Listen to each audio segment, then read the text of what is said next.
कथेचे नाव माहेरची ओढ. शीतलच्या डोळ्यातून पाणी वाहत होतं. गाडी हळूहळू गावाच्या वाटेने पुढे सरकत होती. खिडकी बाहेरून झाड, शेत, ओढे मागे पडत होते. शीतलच्या मनात मात्र आठवणींचा ओघ वाहत होता. बालपण, आईचं प्रेम, वडिलांचं मुख आधार देणं आणि भावाच्या खोड्यांनी भरलेले दिवस. किती वर्ष झाली ती माहेरी आलेली? 3 की 4? लग्न होऊन 7 वर्ष झाली. पण माहेरी जाणं इतकं दुर्मिळ का झालं होतं? ती शहरात रमली होती. नाही असं नाही, नवरा मनोज चांगलाच होता. मुलगी आर्या तर तिचा जीव की प्राण होती. पण तरीही मन कधी कधी आई म्हणून हाक मारणार कुणीतरी शोधायचं. आईला सांगितलं का आपण येतोय? आर्याने गोड गोड बोलत विचारलं. शीतल हसली. नाही ग, सरप्राईज देणार आहोत. आईचा चेहरा बघायलाच पाहिजे. गाडी गावात पोहोचली. ती उतरली. हातात आर्याचा हात धरून चालायला लागली. गावात फारसं काही बदललं नव्हतं. तीच पावडर रंगाची घरं, तीच लहानसं चहाचं दुकान आणि पायवाटेवर उभं असलेलं ते जुनं वडाचं झाड. आईचं घर दिसायला लागलं तशी तिची पावलं आपोआप वेगळी झाली. दरवाजावरून आईचा आवाज आला.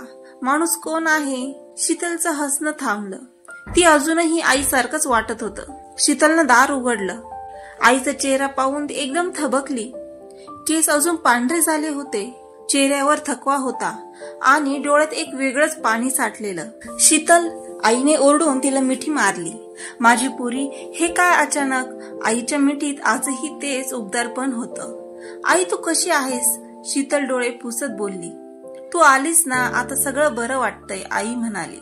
आर्या आईच्या खुशीत गेली. आजी, असं म्हणत तिने तिच्या गालाला गाल लावला. माझी परी, किती मोठी झाली ग, किती दिवसांनी भेटतेस? आजीचा जीव भरून आला होता. ती रात्र काहीशी गप्पांच्या ओघात, काहीशी आठवणींच्या दरम्यान सरली.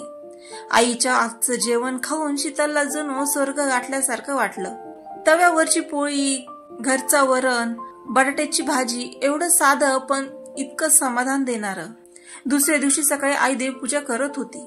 शीतल बाजूला बसून तिचं निरीक्षण करत होती. एक क्षण तिला जाणवलं, आई आता थकलीये. वय झालंय, पण ती अजूनही एकटीच सगळं करते. आई, मी विचार करते काही दिवस राहते इकडेच.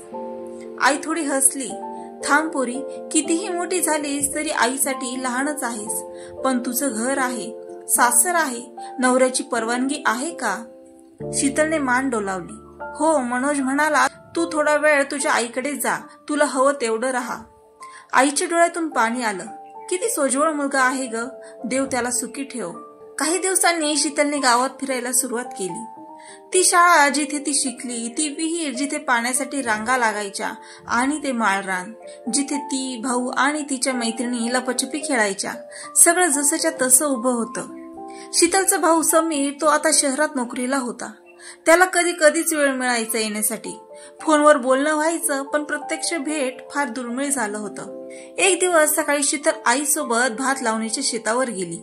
आईचा तो उत्साह पाहून तिला आश्चर्य वाटलं. आजारी असूनही ती मातीशी एकरूप झाली होती. आई, तुला थकवा येत नाही का ग? शीतलने विचारले. आई म्हणाली, थकतो ग मुली, पण हे शेतीचं काम म्हणजे माझ्या जीवाचं काम. हेच पोट भरतं आपलं. दिवस जात होते. शीतलला काहीतरी वेगळं जाणवायला लागलं होतं. तिच्या आयुष्यात शहरात सगळं होतं, पैसा, सुख, सोय, पण तरीही जी शांतता, जो प्रेमाचा स्पर्श इथे मिळतो, तो कधीच तिकडे मिळत नव्हता. आर्या तर गावात रमून गेली होती. ती बैलाला पाहून खुश व्हायची, शेतात मातीने खेळायची आणि रात्री आजीकडून गोष्टी ऐकत निजायची. एके दिवशी शीतल रात्री आईच्या खोलीत गेली. आई शांत झोपलेली होती. तिच्या कपाळावर हात ठेवला. काहीतरी मनात आलं. हे घर, ही माया, ही आई, आपण किती दुर्लक्ष केलं याकडे. दुसऱ्या दिवशी सकाळी तिने आईला सांगितलं, आई, मी तुला शहरात नेते, आता एकटी नाही राहायचं तुला. आई चूप झाली. नकार दिला नाही, होकाराही नाही, फक्त डोळ्यात काहीतरी अनोखं बोलत होतं. शीतलने समीरला फोन केला. आपण आईला एकटी ठेवू नये, आता ती आपली जबाबदारी आहे. तिला आपल्या दोघांची गरज आहे. समीर काही क्षण गप्प राहिला. मग म्हणाला, तू बरोबर आहेस ताई, मी पण सुट्टी काढून येतो, आईसाठी काहीतरी करूया. ती संध्याकाळ आईच्या अंगणात सगळे एकत्र होते. शीतल, मनोज, आर्या, समीर आणि अर्थात आई. आई म्हणाली की ती सुखद आहे नाही, माझी सगळी लेकरं माझ्या सोबत आहेत. माझं खरं माहेर आज माझ्या घरात परत आलंय.